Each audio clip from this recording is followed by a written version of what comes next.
Hello, beautiful listeners. It's day 6 and chapter 6 of 23 chapters in 23 days of The Ice Giants. So in chapter 5, we learned that Elika and her family are going to Iceland. They're going to try to find out the source of the glowing crystal and the sad voice in Elika's dreams. Chapter 6. The trip to Iceland had just gotten worse. Aunt Caroline met them at the airport.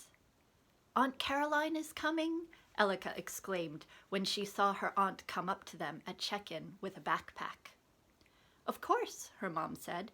"She's our expert in glowing crystals and creatures who speak in dreams." Her mom elbowed Elika.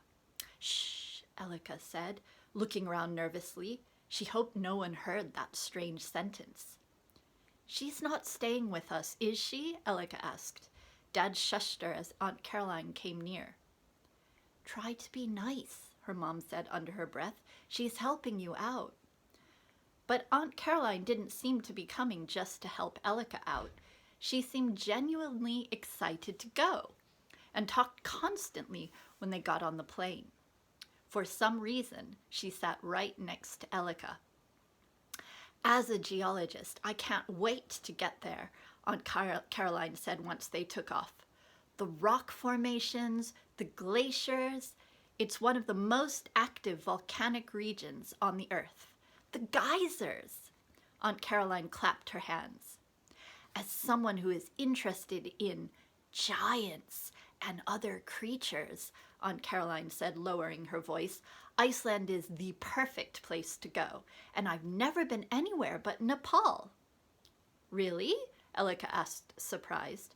"I thought with your job, you'd go to all sorts of weird places." Aunt Caroline shook her head. "I do get away to conferences on the East Coast here in the US, Aunt Caroline said, "but the Amber Giant gets lonely without me, so I need to spend a lot of time in Nepal." Elika hadn't realized the giant got lonely. "I thought you wanted to be in the Himalayas all the time," Elika said. "So you just go to keep him company?" "You read the story I wrote for Sammy, so you know. I'm his master," Aunt Caroline said. "Though I never order him around or misuse that power, there is still a bond. He misses me." "Do you miss him?" Elika asked. "Of course," Aunt Caroline said, "but I could see him once a year and be happy with that. I would love to travel other places, but he's, clingy. The Sherpas say he cries a lot when I'm not there, especially at night." Elika had never thought a giant could be clingy. That explained why Aunt Caroline went to the mountains so much. She actually felt a little bad for the giant. "You should come sometime," Aunt Caroline said. "Kathmandu is a fascinating city." Elika sank into her chair and said something non-committal. She was definitely not interested in meeting a giant. Elika took her book out on crystals and pretended to read. Luckily, her aunt had a few books too and didn't try to talk to her for the rest of the flight. Her mom's sister picked them up at the airport and shuttled them to her place. The house looked familiar, and memories of being there 3 years ago came back to her as they walked through the front door into the small living room. Last time, Elika had a room to herself. This time, they gave the guest room to Aunt Caroline. Elika was a little worried she'd have to share with Aunt Caroline, but she was given a place to sleep in her cousin's bedroom. Elika hung out on the airbed in the bedroom for a few boring hours until her cousin Susan walked in. Elika felt a rush of happiness to see her. They hugged, and she gave Susan the purse, which she liked. Elika's cousin looked much more Chinese than Elika did.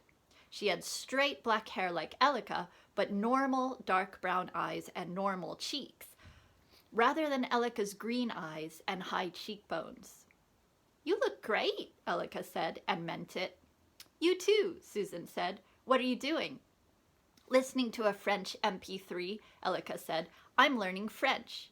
Me too, Susan said, at school. I'm doing an online course, Elika said, and a guy at school from France teaches me some words. You know a real French guy? Susan said. That is so cool. They traded French words until dinner. It was kind of fun. But after dinner, things got boring again. Elika lay in the dark on the bed, not feeling remotely sleepy.